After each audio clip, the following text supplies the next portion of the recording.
Welcome everyone to our 70th author interaction, and I'm Neeta Nejan. I'm the founder of Trends Literature series, and today we have Prachi Gangwani. She's the author of a direct and often tongue-in-cheek book, Dear Men, Masculinity and Modern Love in Me Too India, which has been published by Bloomsbury India. So Prachi, she's a writer, she's a content creator, she also runs a digital production uh, place, and this is called Keeping Zen, and is a content lead at Human Edge Enterprises. She's worked with a couple of organizations like iDiva, Juggernaut Books, among others. So welcome to our forum, Prachi, and thank you for writing such a wonderful, brutally honest book. And as your niece says, and I read it in the book, that the solution to many of our adulthood problems might just be going back to the childlike, honestly. Yes, yes.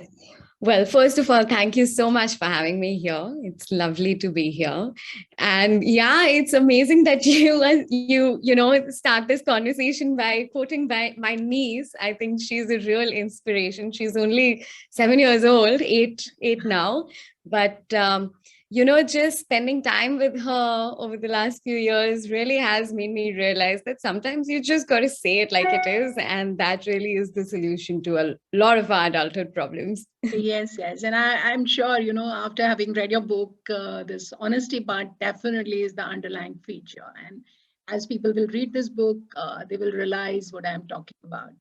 So let me start, this conversation from the end of your book, which mentions your fear that your book might be perceived as an anti-women, perhaps a pro-men book. So what should the reader really, expect from the book?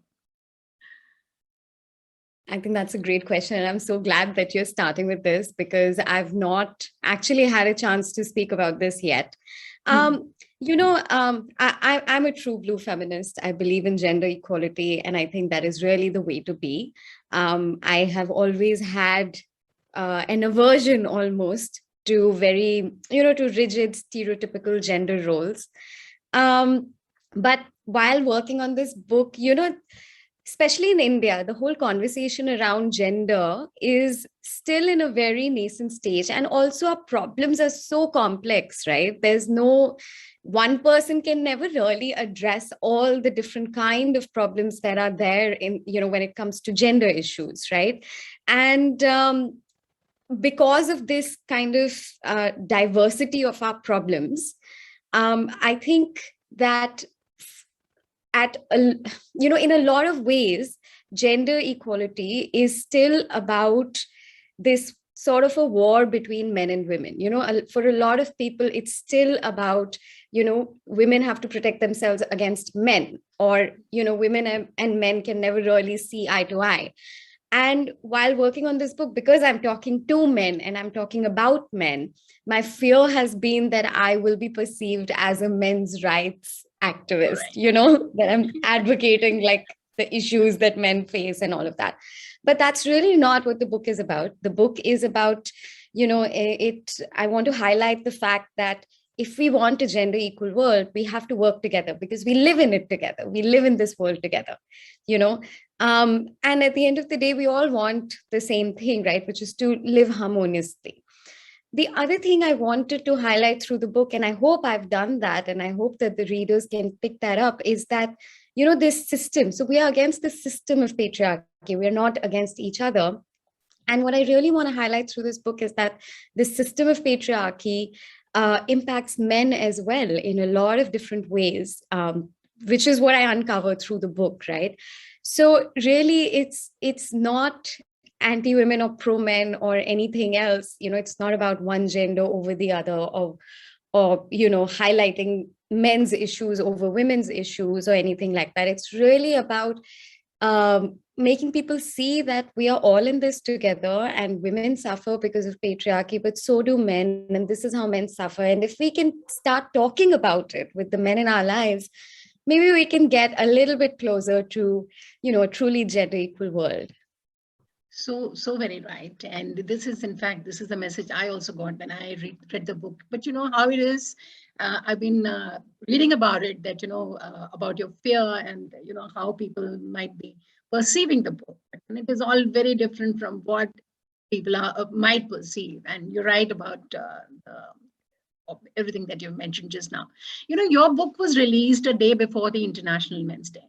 So which was the motive of International Men's Day is to create awareness on gender relations. And it focuses on promoting gender equality. And it does celebrate men and their contributions to society. So why do you think talking about masculinity is important for gender equality?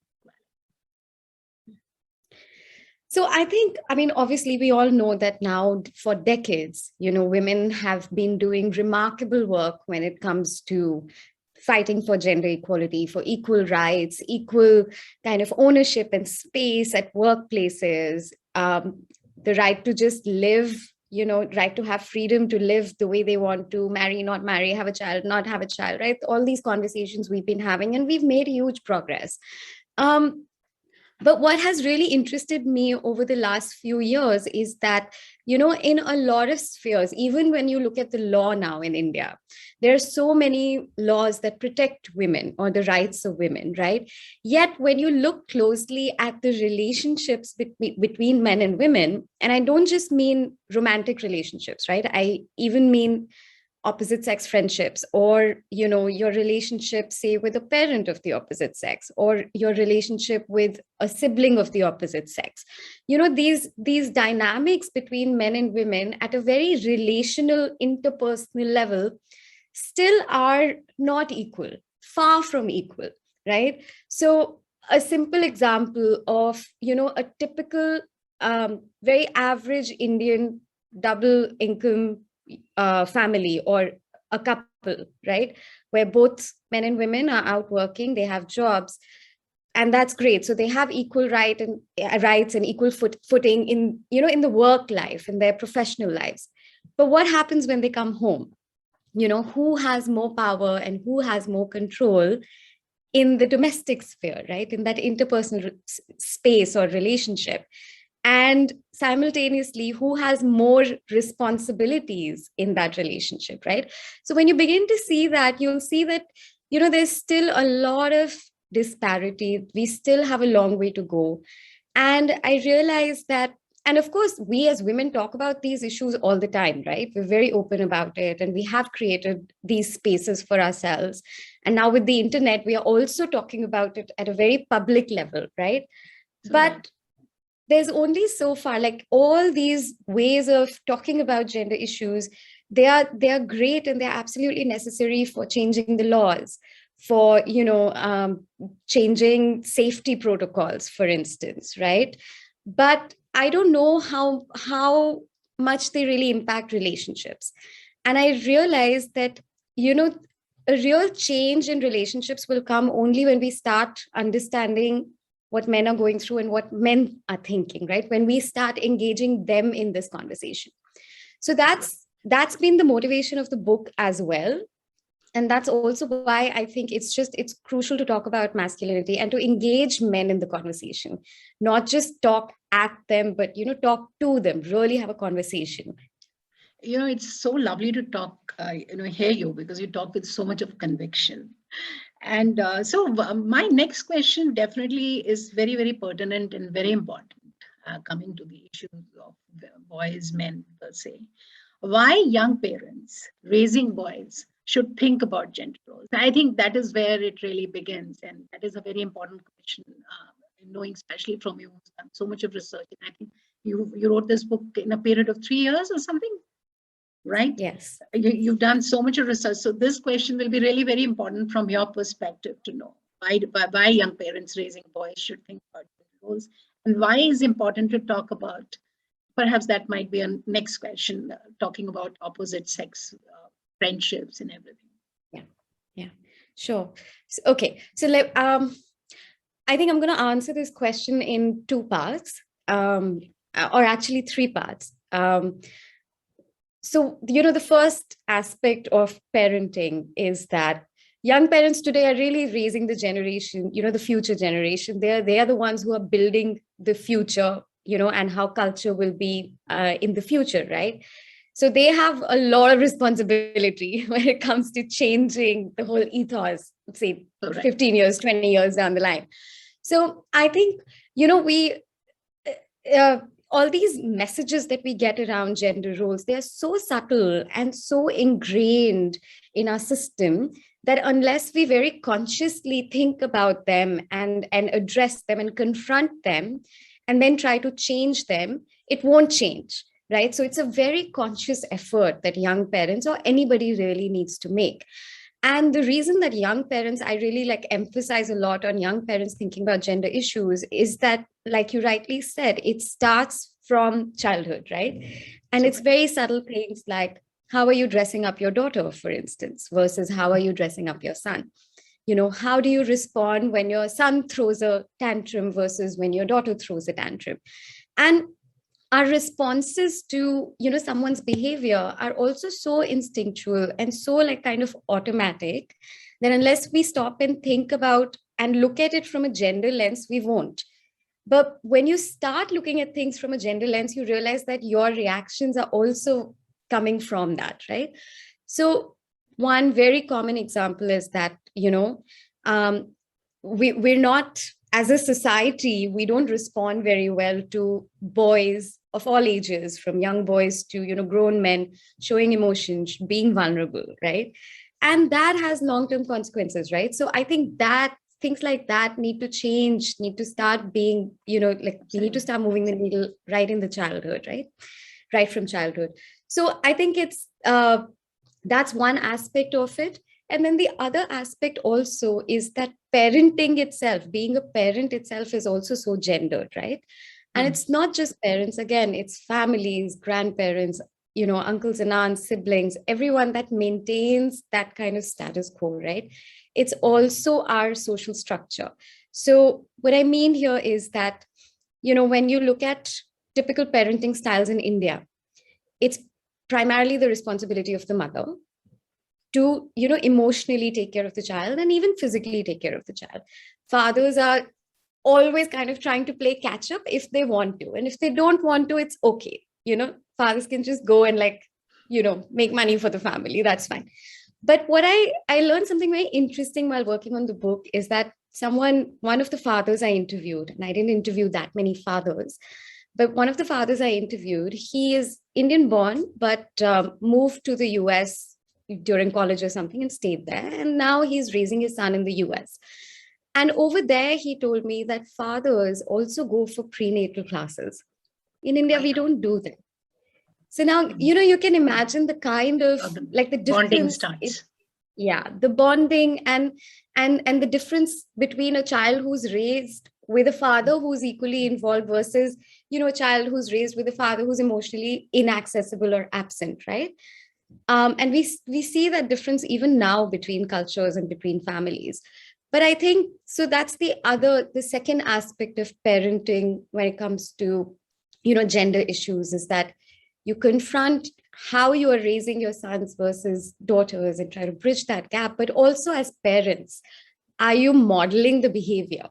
You know, because that's equally important. It's not just preaching, right? So that's the second aspect of it. And I think young parents also need to be very aware of their own gender roles as parents and what are they living by example for their young children. And then the third thing that, you know, you mentioned opposite sex friendships. I think that young parents must encourage healthy opposite sex friendships from childhood, because that's really, you know, what will help all genders, not just men and women, but all genders see each other as whole human beings and not just someone of the opposite sex. So, you know, like a romantic love interest or a sexual interest or object, you know, real humans, wholesome humans. Only friendship can do that. So very, very well said. In fact, and do you really think that these are really at the heart of humanizing the other sex? I mean, the whole angle of being emotional or something. What do you think about that? Yeah, absolutely. I think, you know, especially when you talk about the emotional lives of men and women, right? There are, I mean, of course, it's so complex, but I'll illustrate with one example is that, you know, we expect women to be emotional, almost over emotional. Women are sensitive, women are this, you know, we say all that about women, right? And then on the other hand, we expect men to not be emotional. We expect men to be kind of detached, right? So what does that do? And it harms both genders. How this over expectation that we have of women to be emotional and expressive is that, when they say something, a lot of times they're dismissed. You're just being sensitive, Yeah. you're being crazy, you're overthinking it. Like, I'm sure all the women in this room can attest to this, that at least once in their lifetime, they must have heard that they're overthinking, being oversensitive, being too emotional, all of that, right? And that's how it harms us, right? Our feelings, our experiences are dismissed because of this. And on the other hand, when we expect men to not be emotional, they, all their emotional or experiences and all their strong, vulnerable emotions are suppressed, and either at some point that will explode in some form, or when they start showing a little bit of emotion, maybe testing the grounds, we don't know how to respond most of the time, right? So there's no real connection happening there. When one gender is expressing their, a lot of times they're brushed off, dismissed. When the other gender, they don't even know, they don't even have the tools to express themselves, right? So how are we then humanizing each other? How are we connecting with each other in a meaningful way? We're really not. So, and I think friendship is a very important part of that. The moment we start being friends, and just because, why friendship, right? Because friendship is that one relationship in which you don't judge the other person. Judgment hardly ever comes in a good, healthy friendship. You're just witnessing each other's lives without too many expectations, without any judgment. And I think as men and women and as other genders, we need to start doing that for each other. So very right. And talking about humanizing, and the recent episode of perhaps John Abraham and Amitabh Bachchan tearing, it was all over, it made such a great news, such a big news that, okay, they were getting very emotional. So the news is, it becomes very big if they are crying or something like that. And you're so right. If they don't do that, maybe some other time it'll explode in a different way. So it's very, very human to cry, I would say, and to express your opinion and your expressions and your views. Further to what we've discussed already, do you think, and you've mentioned that, in fact, that has been your underlying message also, that communication is really important among men and women. So, coming to that point, I would like you to answer one very, very pertinent question, which is that how important it is for women sharing their experiences with men in their lives. Now we talk about communication, we talk about opening dialogues.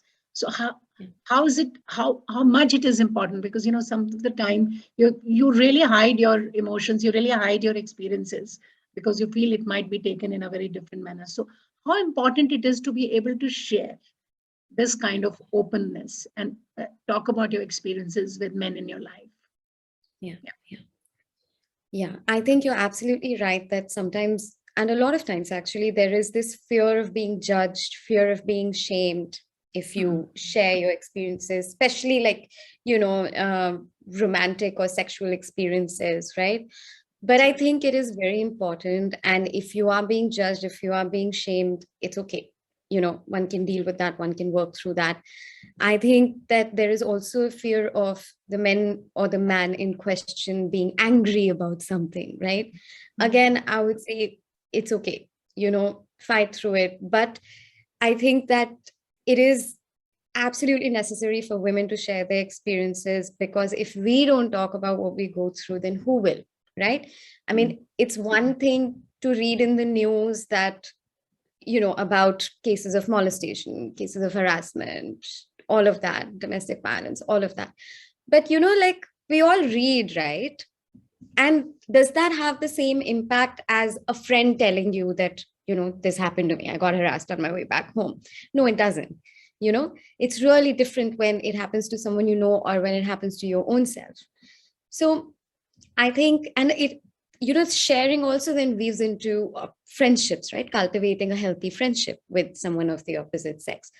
But really, the most important reason why I think women must share their experiences with the men in their lives is because, if you see someone you care about, going through something that they shouldn't be going through, or going through something that makes them uneasy, that stresses them out, that makes them feel unsafe, that makes them feel anxious, etc., you will have more empathy for that and more understanding for that, or even sympathy for that, than you would by just reading about it or watching about it in the news, right? So I know that for a lot of times in India, because it's such a, communication is not our strongest suit, right? We don't do that. We don't have open communication in most families over here, most like relationships here. But if a woman goes out and something happens, she gets harassed, or there's some like toxic dynamic happening at work or something like that, you'll maybe not come home and tell your parents or your siblings or your partner even, because you don't want to stress them out, because you don't want them to think that stepping out means that you're unsafe, and so you don't want them to curb your mobility, etc., right? And I think that's a very legitimate, justified feeling. But at the same time, you are also keeping them oblivious, right? If they don't know what's happening in the world, and they don't know how your experiences are while navigating the world, then they will not feel the urgency to change it, to maybe question some toxic behavior that they see in their lives, right? Because to their mind, everything is fine. So we need to raise our voices, and we need to share with the men in our lives, because it's our experiences, and really nobody else can, right? Only we can.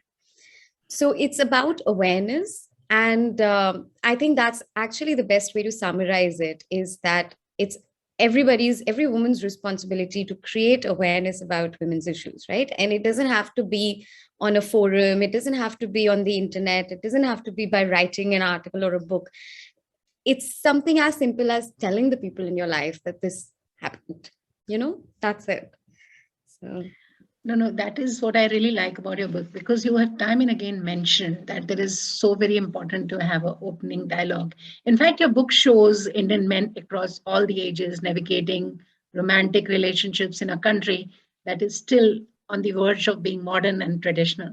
And as you said somewhere, that in post-Me Too India, where the magnifying lens is on the men's behavior towards women, the book Dear Men definitely will shed some light on how men navigate the new landscape, as well as how the system and culture that we live in enables and talks about the toxic masculinity. So Prachi, before I move on to my interactive round, I have at least two people already waiting with their very important questions.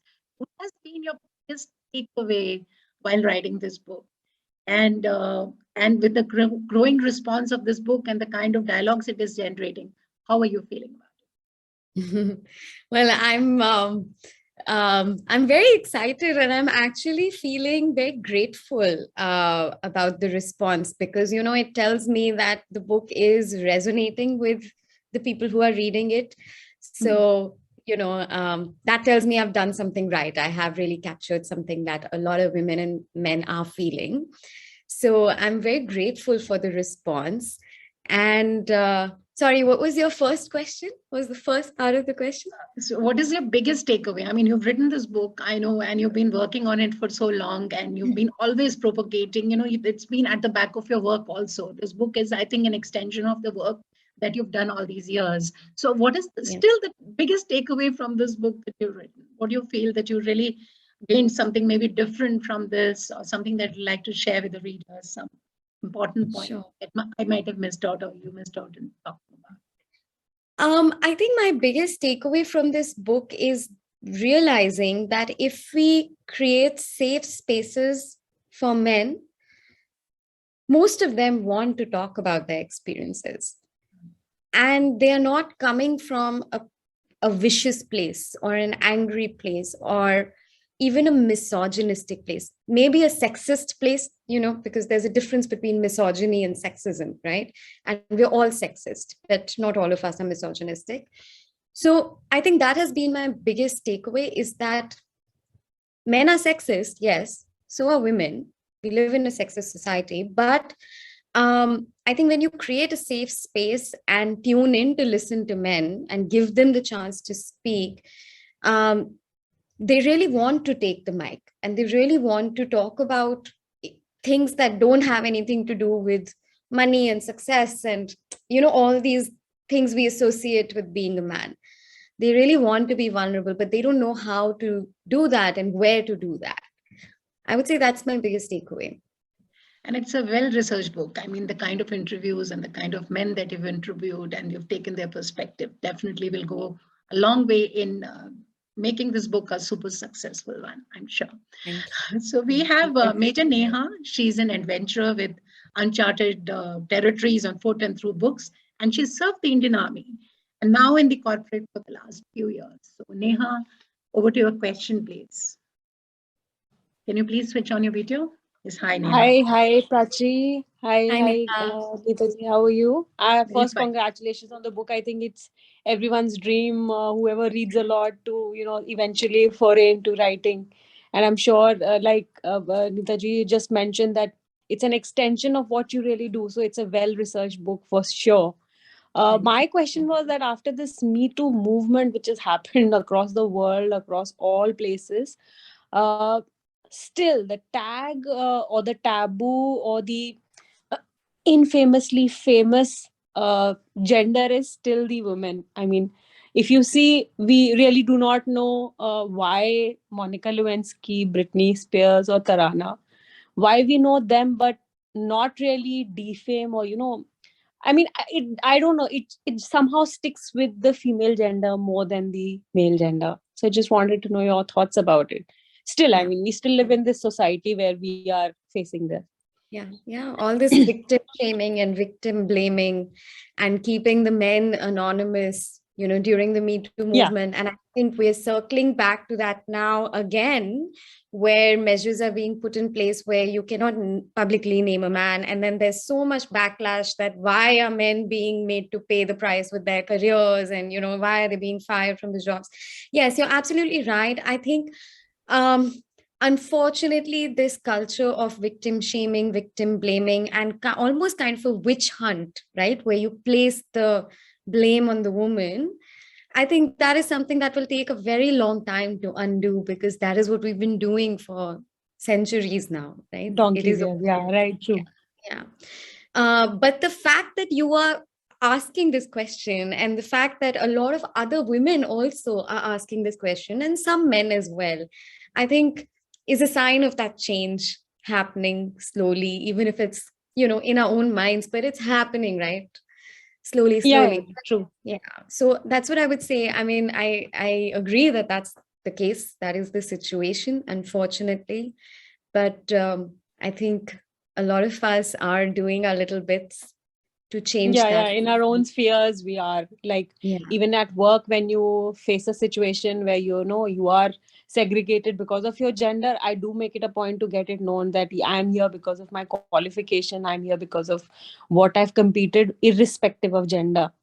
So yes, I am sure in our own spheres we all try, but I'm hoping to look forward to a more equal society as we move forward, irrespective of gender or any other LGBTQI, treating everyone as equal. Yeah, exactly. And I think that, raising your voice, even with small things, we don't need a big movement like Me Too, right? It's your everyday microaggressions as well against which we need to raise our voices. I think that's a very important part of that change.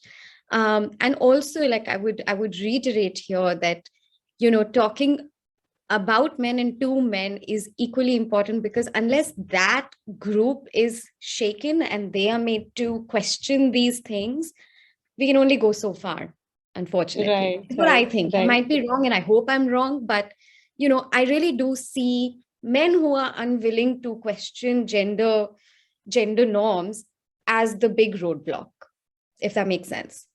True. It does make sense to me. I chime with you on that.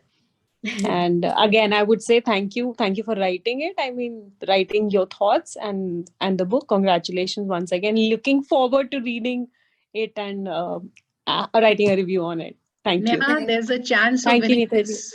There's a chance of winning this book. We'll be putting this YouTube video perhaps later tonight or tomorrow on our YouTube channel. Sure. So the best comments in the section on the session on on Prachi or on the book will win 2 books. So I'll wait Sure, for the I'm comments. looking forward. I will certainly. Thank you. Next we have, I think we have time to take in one more question, and we have Dia. Dia, she's really a avid reader, and she's a class 11 student, and she's a creative director with Trends Literature Series. So yes, Dia. Hi, Hi. Deep. So I just wanted to ask you. So basically, toxic masculinity, it involves cultural pressures for men to behave in a certain way. Like I've seen that in our generation, it tends to work towards normalizing the fact that clothes, they have no gender. But at the same time, it's subjective that with whom they'll be accepting of it. They might hype a celebrity for wearing something that might be normally stereotyped as feminine clothes and could shame another not famous person for wearing the same. And I would just like to ask your opinion on this. I would see that as a sign of progress, honestly, because, like we especially in India, we have such a huge celebrity culture, right? And we all want to be like the celebrities that we follow or we are fans of in some way or the other, So I think when someone celebrates something that a celebrity has done, but are unable to do that themselves, I think I see that as a ray of hope that somewhere they are appreciating that gender expression or that way of being, but maybe they don't have, they're not quite there yet where they can imbibe that behavior or, live like that themselves. So that's what I would say. I think that's a great thing that there is, kind of like this gender neutrality coming up, and it is celebrated at least, vicariously or voyeuristically rather. And maybe, the generation that is 5, 6, 7 years younger than you, maybe by the time they are in 11th grade, they'll be like, wearing more like gender fluid, gender neutral clothes, right? So I think it's very exciting that that's the case. So thank you for sharing that. That makes sense. Thank you. We have a question from Sanvi, which is that how has the Indian men responded to Me Too? Maybe a short answer to this. I know it's a big question, but Yeah. So, the responses that was a big part of the interviews that I conducted for the book, is where I asked men what their thoughts were on Me Too. And it's along the whole spectrum. So there are some men who feel kind of, really empathetic or sympathetic towards women, and they feel strongly against, men who have shown abusive behavior or abuse of power or whatever. But then on the other end of the spectrum, you have men who are very anti the movement, and they think that it's been blown out of proportion and men are having to pay an unfair price. And somewhere in the middle, and I think this is the majority of men, is that now they feel very confused about what their role is, and confused about very small things like, can they go and start a conversation with a woman that they find attractive when they're out at a club or a bar or something, can they, if they're in a room with someone, can they kiss someone without asking? Do they have to ask every time or every step of the way? So I think in the middle of the spectrum, which is the majority of the people, is that there is a lot of confusion, but then you have a fair number of people on either end as well. Very well answered to a very, very important question, I suppose, in everybody's mind. So thank you, Prachi, for coming on this platform and discussing a really, I must say, a path-breaking book of our times, which is Dear Men, Masculinity and Modern Love in Me Too India. Thank you. Thank you so much for having me. Really enjoyed the conversation, and thanks everyone who joined. Yes, and thank you everyone. And you have a chance to win 2 copies of this wonderful book, and the rest of you can definitely order. And I would also like to thank Team Bloomsbury, without whom this event would not have been possible. Thank you, Prachi, once again. Thank you everyone for joining in today on a very, very busy Sunday.